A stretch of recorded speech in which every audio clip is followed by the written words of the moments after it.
Winston Churchill was one of the most powerful key players on the global stage during the Second World War. He was also exceptional at giving inspirational speeches while drunk, and quite fond of creating art when he wasn't pursuing more urgent matters like saving the world and defeating Adolf Hitler. Churchill's paintings became souvenirs, not necessarily because they were masterpieces, rather because it was the one and only Winston Churchill who created them. One day, Churchill had an important meeting with a young, up-and-coming, ambitious man working for a semi-successful news magazine. In said man's office hung one of Churchill's greater and more expensive pieces of art. During the meeting, the man praised the piece, and Churchill was flattered. But he also remarked that he felt something was missing. It was too empty. Perhaps there should have been a sheep on the grass. With a smirk on Churchill's face, they ended the meeting. The next day, without any explanation, the young man received notice that he shall send the painting back to Churchill. He was confused. What did it mean? Why send it back? Had he offended, perhaps even made an enemy of Winston? Fast forward a few days, the young man received the same painting back, this time with a sheep on the grass.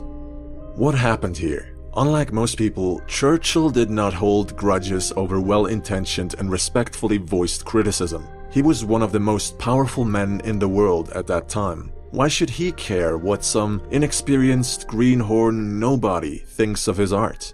Churchill understood he was dealing with a hungry and ambitious youngster. He might not have had any significant power at the time, but he was showing all signs for future success. At the very least, potentially. Churchill did not underestimate the man, for the media, including news magazines, had and unfortunately still have great influence over the masses.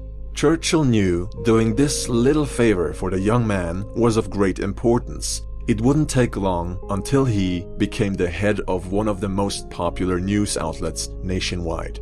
What's the lesson here? I, like most of you, am young, ambitious, and not done growing anytime soon. People underestimate you. They confuse the slowness of your growth for timidity. They don't understand you're pursuing a long-term strategy. They're not worried about authenticity nor quality, things you value greatly. They confuse speed at any cost for longevity. They think they can use you. They think they're winning by copying your every move. They don't understand you're taking notes. You're keeping track of who's helping you and who is intentionally standing in your way, making your life more difficult than it needs to be. Most important of all, they think they're smarter and better than you. They got it coming. The carrot and the stick. I shall shower my allies with gold, but I shall treat my enemies not as they treat me, but with twice the intensity. There are a handful of imbeciles who have done me wrong, who know they've done me wrong, who think they're getting away with it. To them I say, you will regret not painting my fucking sheep. Just joking.